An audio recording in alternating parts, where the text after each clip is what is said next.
Hello everyone. I'm going to be talking today about my research that I've conducted this semester.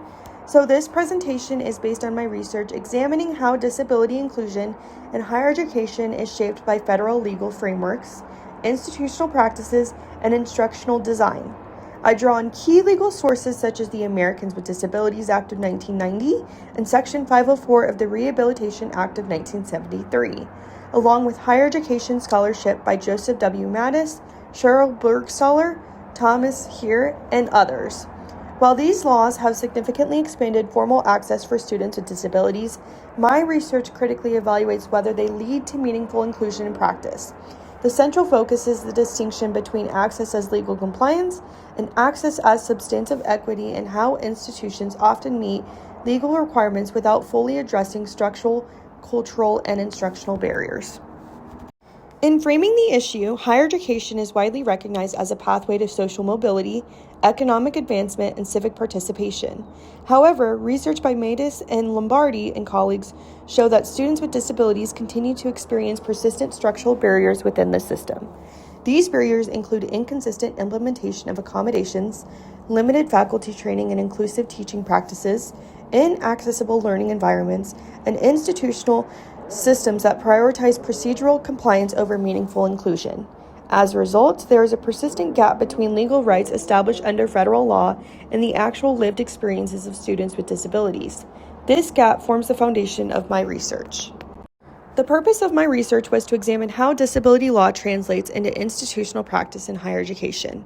I analyzed federal legislation, guidance from the U.S. Department of Education's Office for Civil Rights, and empirical research including Lombardi, Murray, and Dallas, as well as historical scholarship by Mattis. Across these sources, a consistent pattern emerges.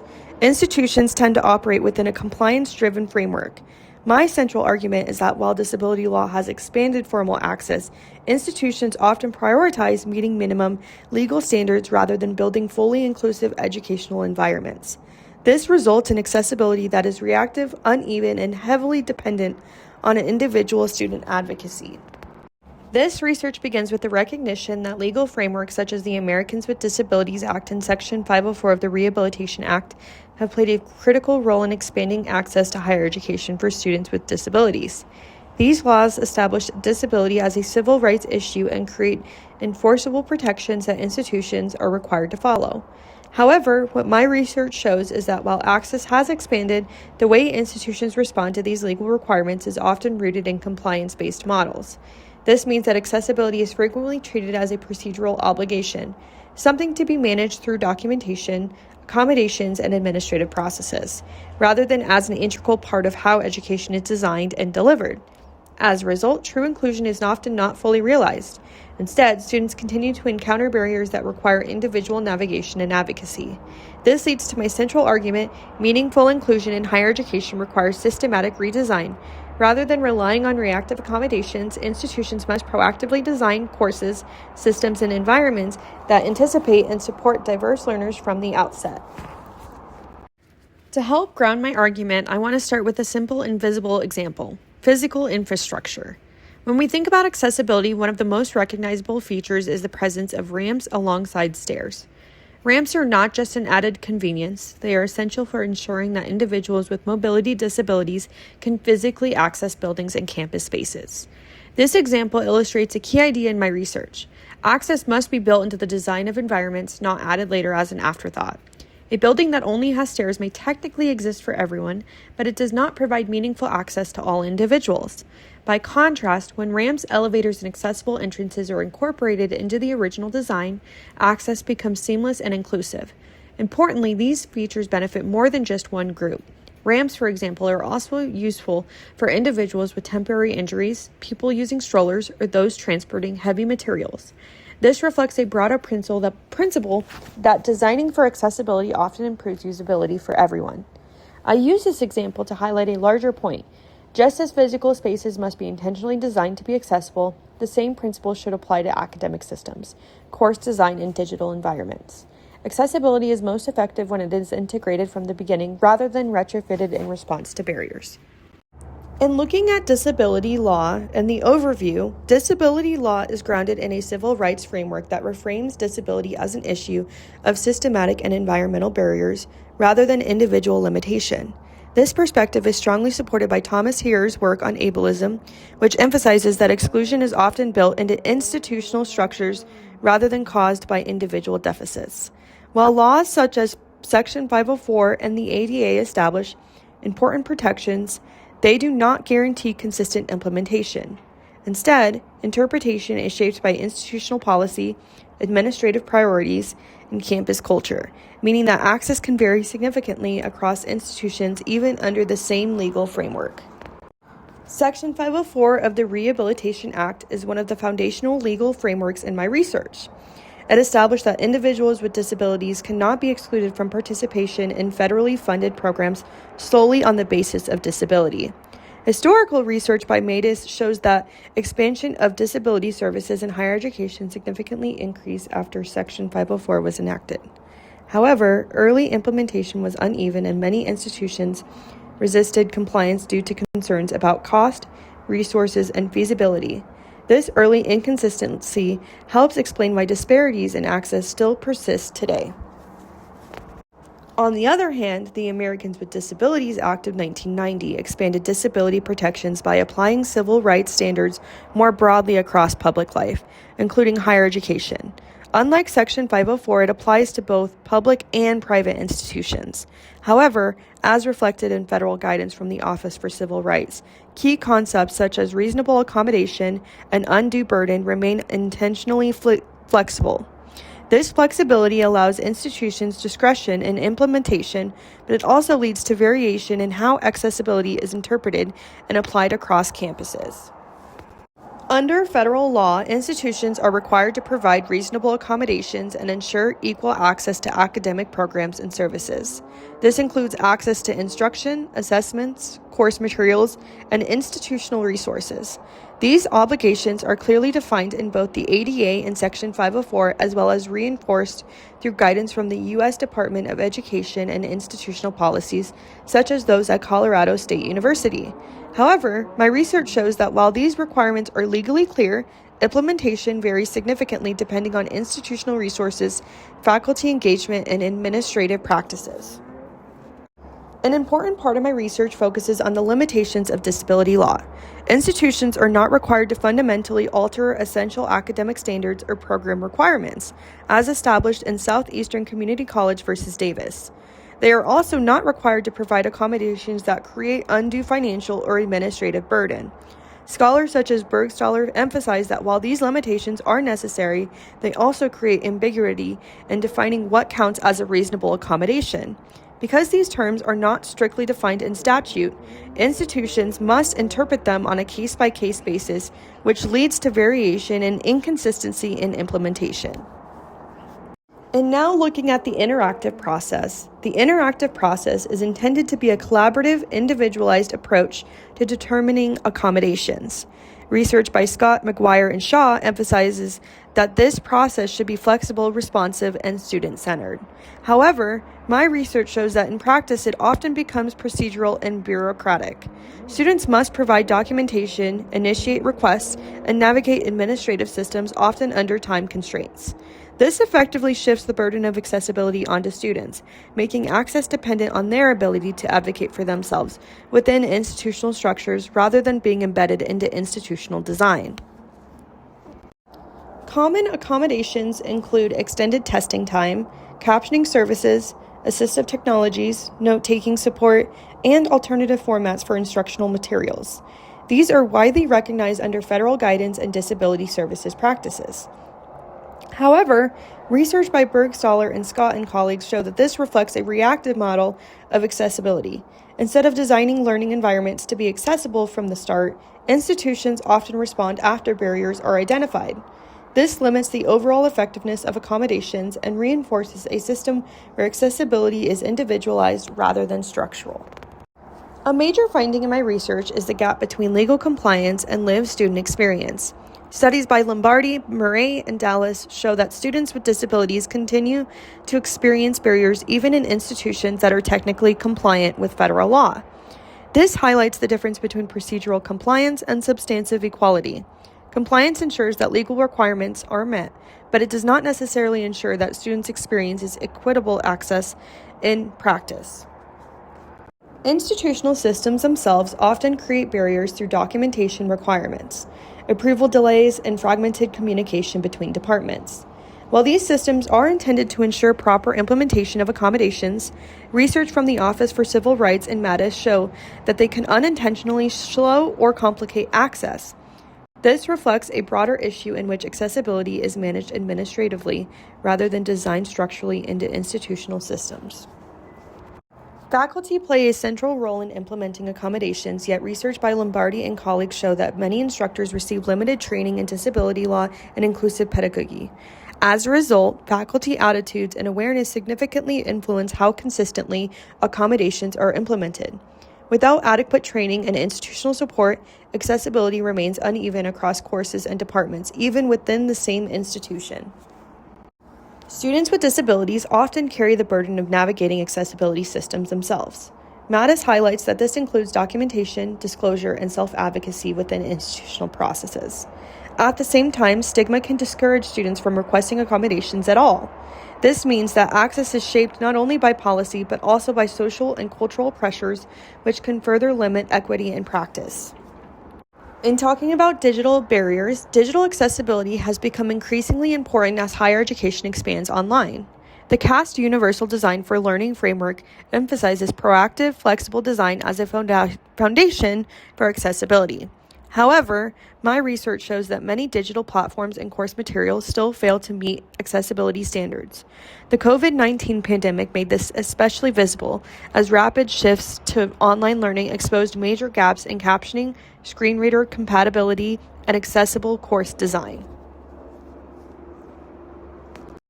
Based on these findings, I argue that accessibility in higher education must be fundamentally rethought.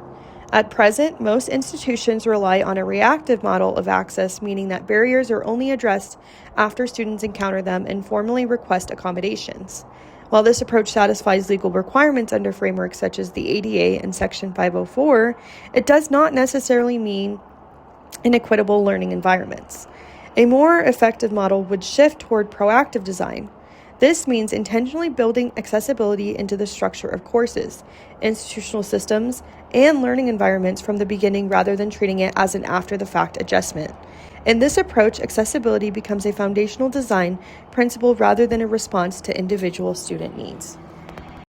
Universal Design for Learning, or UDL, emerged in my research as a key framework for supporting this shift toward proactive accessibility. Developed by CAST, UDL focuses on designing curriculum and instruction that anticipates and supports learner variability from the outset. Rather than relying on individualized accommodations, UDL reframes accessibility as something that should be embedded directly into course design.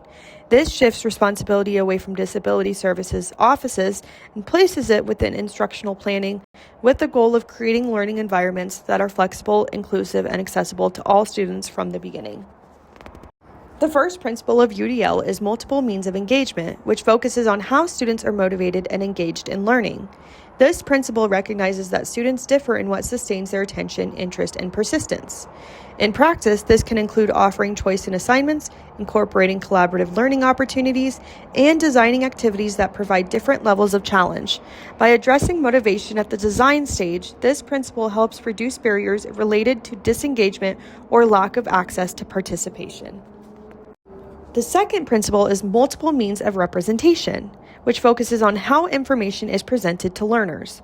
This principle recognizes that students access and process information in different ways, depending on their sensory, cognitive, or linguistic needs. In practice, this may include presenting content in multiple formats, such as written text, audio recordings, visual materials, and interactive resources.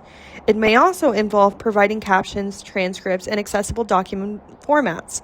By diversifying how content is delivered, this principle helps ensure that students are not excluded based on a single mode of representation.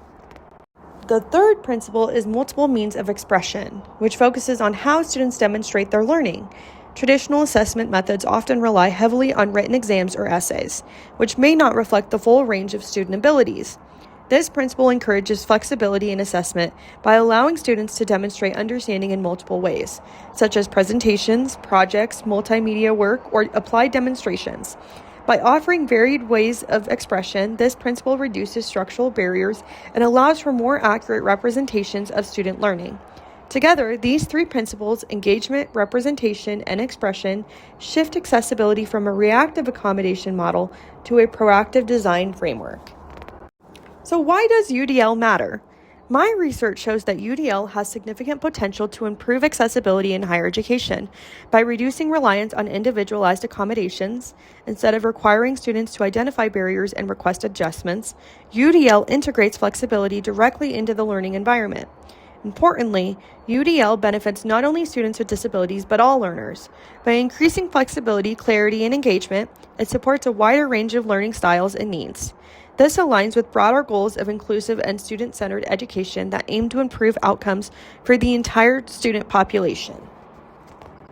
However, I will say that my research also highlights important limitations in UDL implementation. Although the framework is widely supported in theory, its practical application requires significant time, training, and institutional resources. Faculty often face constraints such as heavy teaching loads, limited instructional design support, and lack of formal training and accessibility practices. Additionally, strong norms of academic autonomy in higher education can lead to resistance towards standardized or structured course design approaches. As a result, despite its potential, UDL adoption remains uneven across institutions and disciplines. Now looking at compliance versus inclusion, this distinction between compliance and inclusion is central to my argument. Compliance refers to meeting the minimum legal requirements established under disability law, often through procedural processes such as accommodation approval and documentation review. Inclusion, by contrast, goes beyond legal compliance and focuses on proactively designing systems, courses, and environments that support diverse learners from the beginning. My research shows that most institutions remain primarily compliance-driven, where accessibility is addressed after barriers emerge rather than being prevented through design. Judicial decisions play a significant role in shaping how disability law is interpreted and applied in higher education. My research highlights how case law helps define key legal concepts such as reasonable accommodation, fundamental alteration, and institutional responsibility. Because federal statutes often leave these terms open to interpretation, courts become essential in clarifying how institutions should apply disability rights in real-world academic settings. This makes judicial interpretation a key component of how accessibility is defined in practice. Cases such as Southeastern Community College versus Davis and Wynn versus Tufts University illustrate how courts balance the need to ensure access for students with disabilities while preserving academic integrity. These rulings establish that institutions are not required to fundamentally alter essential academic standards. However, they also emphasize that institutions must engage in individualized, good faith evaluation of accommodation requests rather than relying on blanket assumptions or automatic denials. This reinforces the importance of case-by-case decision-making in disability accommodations. Beyond legal frameworks, my research emphasizes the importance of institutional culture in shaping accessibility outcomes. Institutions that prioritize inclusion through leadership, commitment, policy development, and faculty engagement are more likely to implement accommodations consistently and effectively. In contrast, institutions that treat accessibility primarily as an administrative responsibility often produce fragmented and inconsistent outcomes. This suggests that accessibility is not only a legal issue, but also a cultural and organizational one. The rapid expansion of online and hybrid learning has significantly reshaped accessibility in higher education. Access is no longer limited to physical classrooms and campus spaces. It now extends to digital environments, including learning management systems, course websites, and multimedia content. As a result, accessibility must be considered both physical and digital. This shift introduces new compliance challenges for institutions. Ensuring accessibility now involves meeting standards for captioning, screen reader compatibility, document formatting, and platform usability. However, my research shows that these requirements are not always consistently implemented, particularly when institutions rely on third-party technologies that may not fully meet accessibility standards. This highlights an important point. As technology continues to transform higher education, accessibility must evolve alongside it. Institutions cannot treat digital accessibility as an afterthought. Instead, it must be intentionally integrated into the design, selection, and use of educational technologies to ensure that all students can fully participate in these increasingly digital learning environments. Digital accessibility has become increasingly important as higher education continues to expand online and hybrid learning environments. The Web Content Accessibility Guidelines, or WCAG, provide an important standard for evaluating whether digital content is accessible.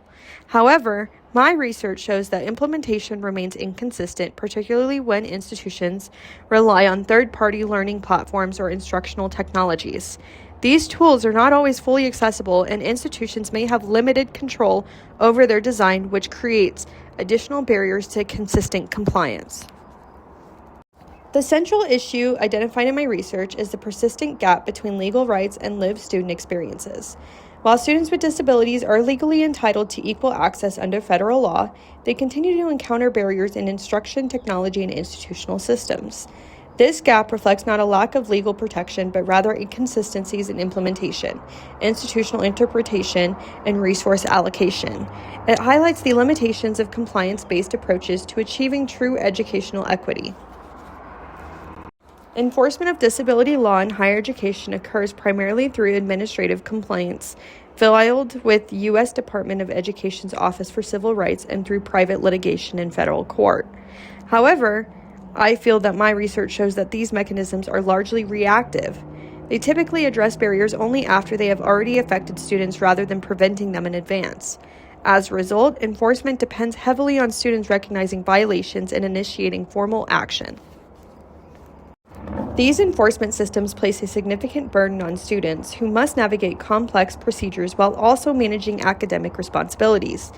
In many cases, the process can be lengthy, formal, and difficult to access. As a result, enforcement is not always an effective tool for ensuring timely or preventive solutions. This reinforces the need for proactive institutional approaches that reduce reliance on complaint-based systems. Based on my findings, I argue that higher education must move toward more proactive and systematic models of accessibility. Rather than relying on reactive accommodations or enforcement mechanisms, institutions should embed accessibility into the design of policies, courses, and learning environments. This requires a shift from compliance-based thinking toward inclusion-centered practice, where accessibility is understood as an ongoing institutional responsibility rather than an individual request process. One of the most significant recommendations that emerged from my research is the broader and more intentional adoption of universal design for learning as a foundational framework in higher education.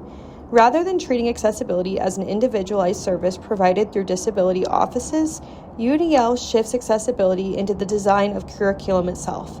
This means that courses are intentionally structured to accommodate a wide range of learners from the outset, reducing the need for retroactive accommodations. Adopting UDL at a systematic level would require institutions to rethink how courses are designed, evaluated, and supported. This includes integrating multiple forms of content delivery, flexible assessment methods, and varied engagement strategies into standard teaching practices. Importantly, UDL is not about lowering academic rigor, but about moving unnecessary barriers that prevent students from demonstrating their knowledge. My research suggests that widespread UDL adoption has the potential to reduce inequities not only for students with disabilities, but also for other underserved populations, including first-generation students and multilingual learners. However, for this shift to be effective, it must be supported by institutional investment, faculty training, and long-term commitment rather than isolated or optional implementation. A second critical recommendation is the expansion of faculty training in disability law, accessibility practices, and inclusive pedagogy. My research consistently shows that faculty play a central role in determining how accessibility is experienced by students, yet many instructors receive little to no formal preparation in these areas. Effective training should go beyond basic legal compliance and focus on helping faculty understand how accessibility intersects with teaching and learning.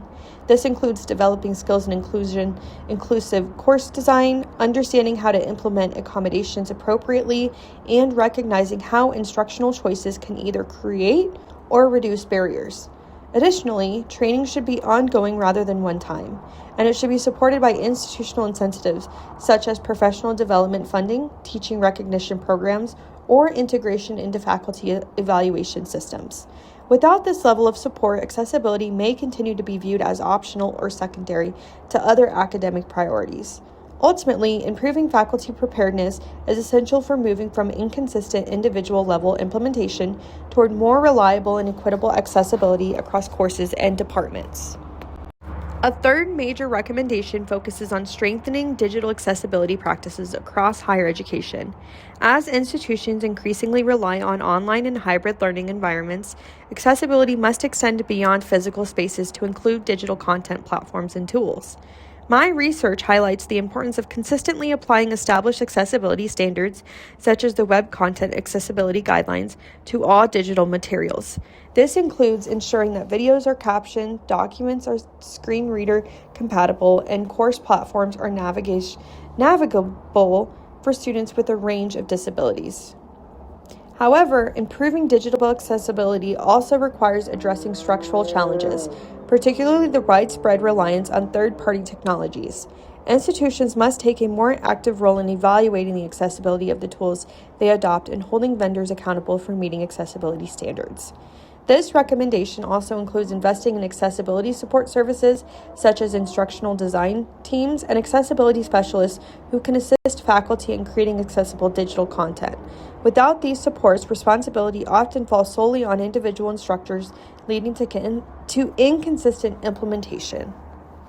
The final recommendation from my research is the need to strengthen institutional accountability for accessibility. While federal law establishes clear obligations, the responsibility for implementation is often fragmented across departments, offices, and individual faculty members. To address this, institutions should develop clearer policies, more consistent procedures, and stronger oversight mechanisms to ensure that accessibility is implemented uniformly across the institution. This may include centralized accessibility standards, regular audits of compliance and accessibility practices, and clearer lines of responsibility between disability services, academic departments, and administration.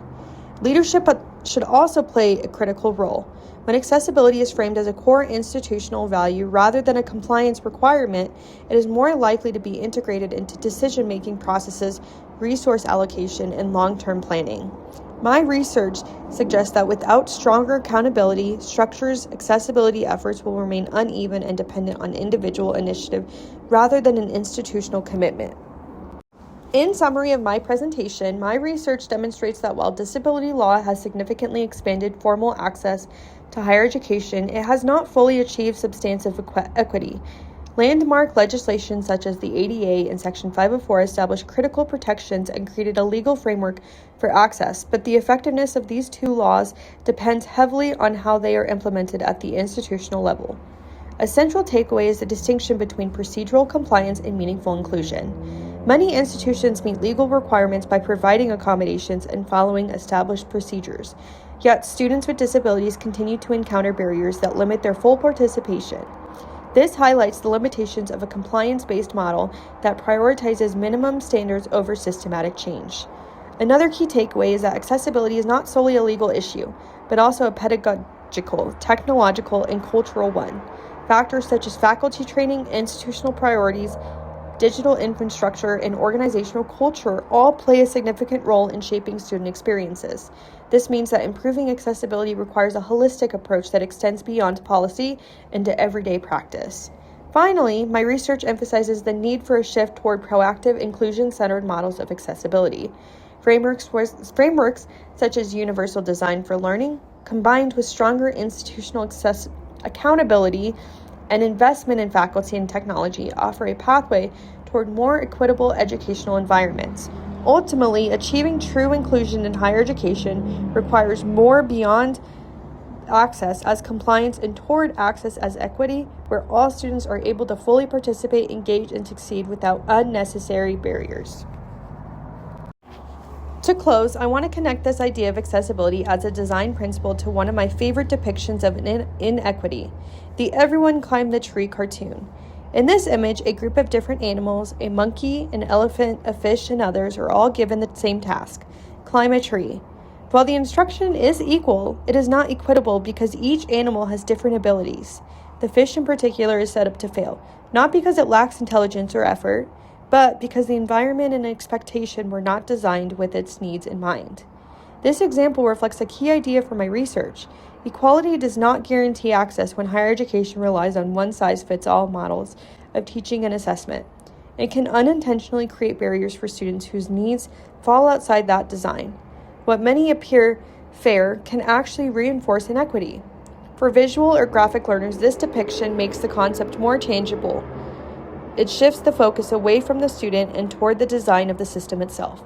Instead of asking how students can adapt, it encourages us to ask how institutions can design environments that support different ways of learning and demonstrating knowledge.